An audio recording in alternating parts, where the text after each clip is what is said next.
ವಿಶ್ವಗುರು ಬಸವಣ್ಣವರು ಹಾಗೂ ಸಂವಿಧಾನ ಶಿಲ್ಪಿ ಅಂಬೇಡ್ಕರ್ ಅವರು ನಮ್ಮ ಮನದಲ್ಲಿ ನಿಲ್ಲುತ್ತಾ ನಿಮ್ಮ ಕೂಗು ಡೆಲ್ಲಿವರೆಗೂ ಹಾಗೂ ಬೆಂಗಳೂರಿಗೂ ಕೇಳಿದೆ.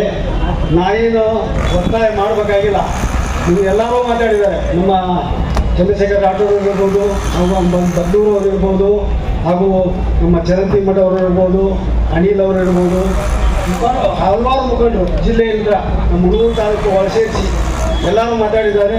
ನಮ್ಮ ಕೂಗು ಡೆಲ್ಲಿವರೆಗೂ ಕೇಳಿದೆ. ನೇರ ದಿಟ್ಟ ನಿರಂತರ ಅಂದರೆ ಅದು ವಿಜಯಾನಂದ ಕಾಶಪ್ಪನವರು ಬಂದ್ರೆ ಅವರು ಯಾವಾಗಲೂ 24x7 ವರ್ಕ್ ಎಂಪ ಮುಂಜಾನೆ ಅಂದ್ರೆ ರಾತ್ರಿ 3 ಗಂಟೆ ಇರೋದಾಗಲ್ಲ ಜನರು ಕೂಡ ಸಮಯಗಳು ಹೇಳ್ತಾರೆ. ಈ ಮುಖಾಂತರ ತಮ್ಮ ಕೂಗು ಡೆಲ್ಲಿವರೆಗೂ ಕೇಳಿದೆ.